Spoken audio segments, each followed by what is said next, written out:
Hello everyone, this is Zagony333, and today's movie review is over a film entitled Stay Alive. It is a film from 2006. It is an hour and 25 minutes, and it is fantasy, horror, mystery. Now, I don't think there'll be too many spoilers that I'm going to be getting into when it comes to this film, but there will be a kind of different sort of discussion that I don't think had in a review that much. But let's get into this motherfucker. So what's it about? This movie is pretty much about an underground sort of video game being made. And this is back in like 2006, obviously. So like PS2 heading to PS3 kind of era kind of thing. And so there's an underground game being made.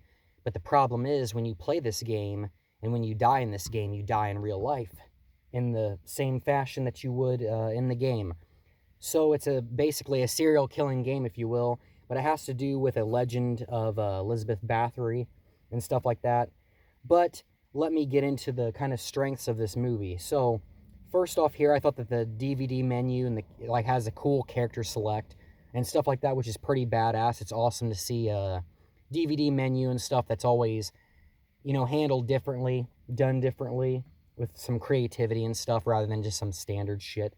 So that's pretty awesome.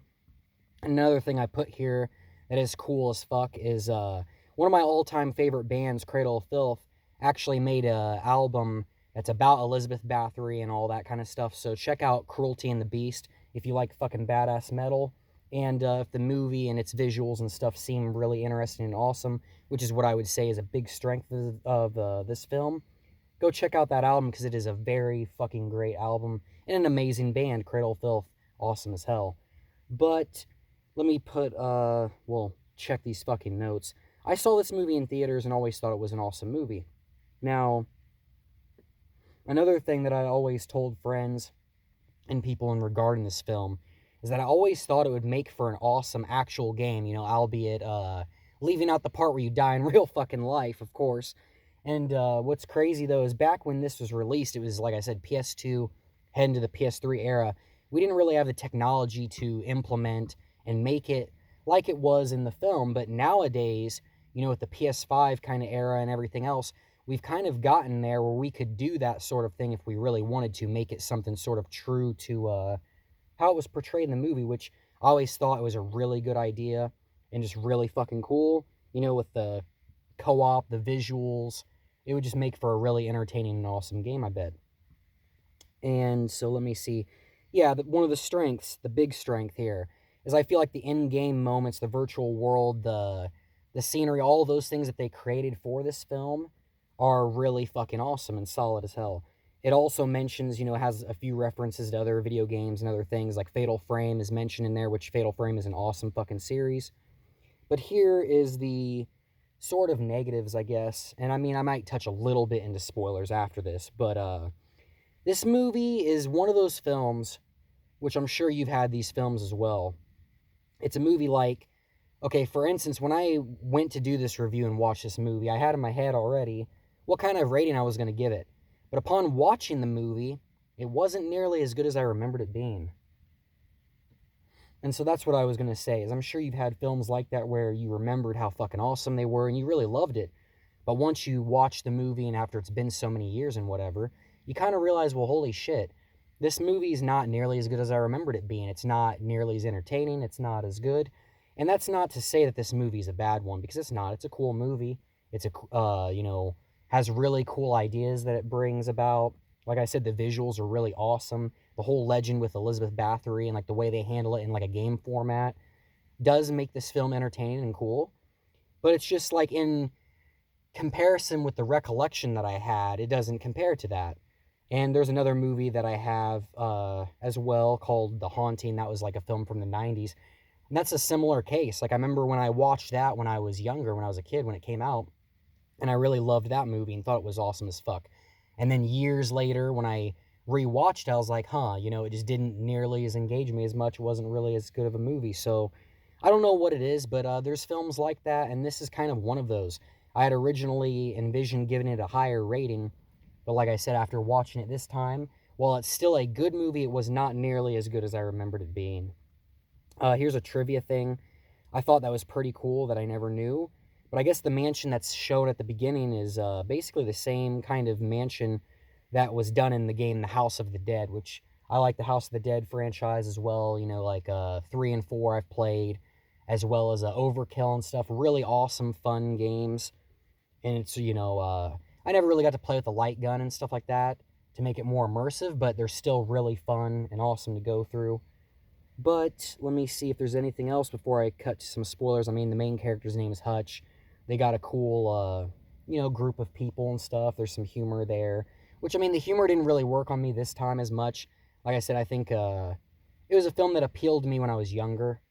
And so now, I mean, the humor was all right and stuff, but, they're likable characters, decent acting and stuff. But I guess I'll go ahead and give its rating. Originally, before getting into this film, from my recollection, like I said, I had thought that I would maybe give this a 7.5 or an 8 or something like that. But upon viewing it now, I think it's more realistically somewhere around maybe a 7 or something. Because while it's good, it, like I said, it's not nearly as entertaining as it used to be. But alright, I guess I'll cut this off and get into some little minor spoilers and things. It's a decent, cool film. Don't get me wrong. Don't think that just because I said that it's not as good as it used to be, and, it doesn't live up to the memories of it or anything, that it's a bad film. It's still a cool one to check out if you like the idea of, getting into a game world and, that killing someone in real life kind of thing, and the cool visuals and some really awesome, monsters and creatures, some cool lore there, Elizabeth Bathory and cool, gothic atmosphere and stuff. If that kind of thing appeals to you, you still like this movie. It's just like I said, it doesn't live up to my memory of it. But I hope you have a fucking amazing day, and let's get into some minor little spoilers that I would say kind of show off, at least for me, a little bit of the negatives. I'm gonna kind of joke around in a way here, but let me light up another fucking smoke and let's get into this shit. So, one thing I'll mention that I thought was fucking funny was in the beginning of it, when the first people are starting to be kind of killed off and everything. The one guy, I thought this was unnecessary, okay? I thought this was really unnecessary. The son of a bitch throws a perfectly good glass of fucking milk at the monsters. I don't know.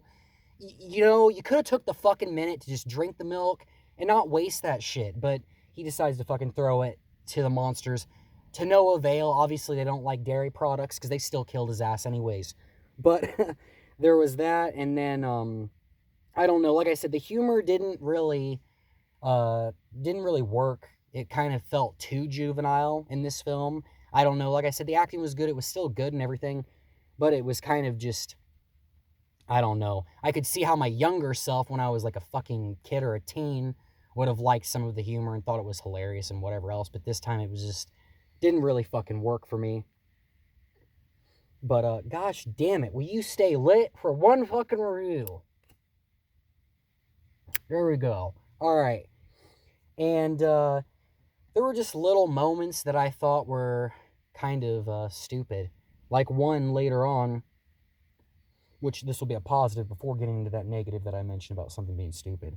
A positive is, like, I like the lore that they established and everything else. And, like, one of the things is, like, where you have to use, you can use roses to kind of deter the monsters, get rid of them and stuff. That's fucking awesome. Like, the different items and stuff like that, the clues and things throughout the movie is what makes this film awesome as hell. The game visuals, the areas they go to, the rules of the game and all that, if you will. That's the strengths there. But one of the negatives was, like, there was a moment, for instance, where the female character, because there's, like, this love interest bullshit going on, which that's another negative, by the way, in this film's case. In other movies, a love interest thing kind of works. In this film, I thought it was kind of laughable, and this is the reason why, okay? This love interest situation going on here, how long did they know each other? Maybe a week at best, 2 weeks? I mean, come on, you're gonna fall in love after fucking 2 weeks? That's fucking absurd. I mean, these people seem like they're in their mid-20s or something, yet there's this, like, whole thing going on. It's just, I don't know, it was kind of cringeworthy, at least to me. Maybe it would have worked if they were teenage characters or something, but since they're not, and since they're, like I said, in their mid-20s and whatever, love at first sight bullshit in your 20s after a week over this survival game is kind of absurd. So there was kind of that, like I said, it was kind of a negative, at least for me, just because of, I don't know, the characters didn't really seem to act their age in a way. But there was that, and then what I was actually originally going to get into with the Rose thing, speaking of which, the lead female, love interest, there's like a moment, she has a rose, which remember I stated to you, the rose is a deterrent. It gets rid of the monsters so they don't kill your ass and maim you. And there's a point in the movie she decides to sit the fuck down and, say, oh, he loves me not, and pluck the fucking petals from this rose.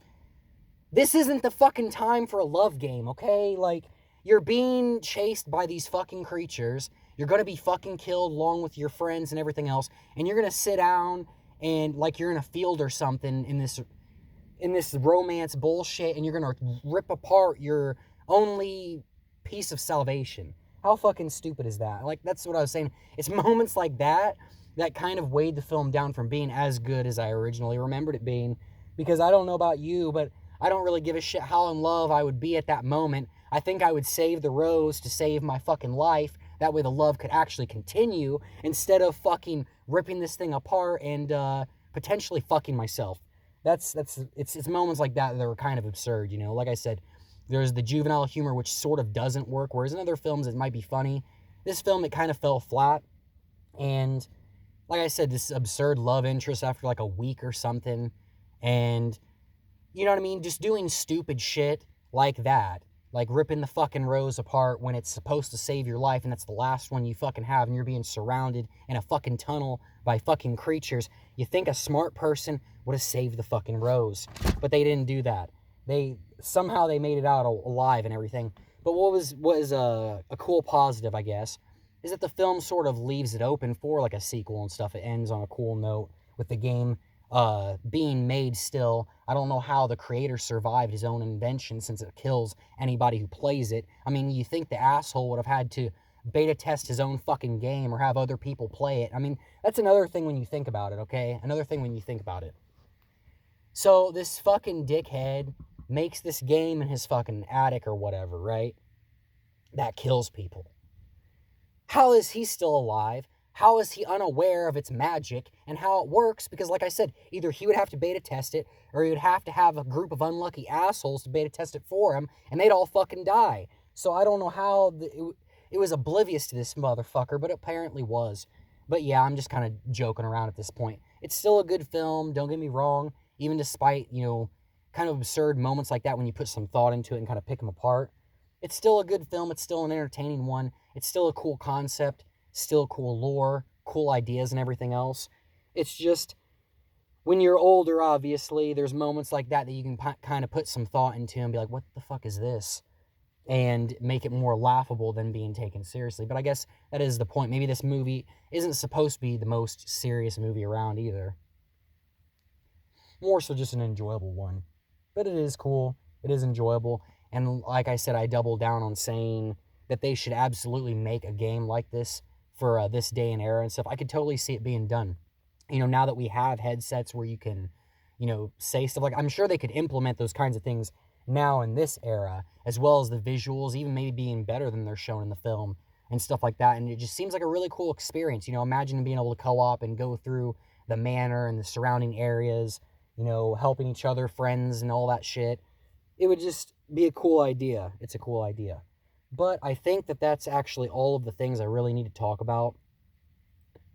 Like I said, there wasn't too many spoilers other than just some kind of absurd moments like that were kind of laughable to me to mention. But still a decent movie, still a cool idea. And, well, yeah, that's all I got to say. Sadly, it is not a rainy day because I feel like in the last review, the rain kind of added to the atmosphere of that bleak thing. Today, it's all sun and fucking shine, so that kind of clashes with it, but whatever. Hell with it. I hope that you're all having an amazing, wonderful day, playing some awesome horror games, or getting out and enjoying the fucking sunshine and all that shit. Having, great day, and I hope that all of you stay alive and keep kicking fucking ass. And I will see you guys in the next fucking awesome review. This is Agony333 signing the fuck out. Peace. Have a great one.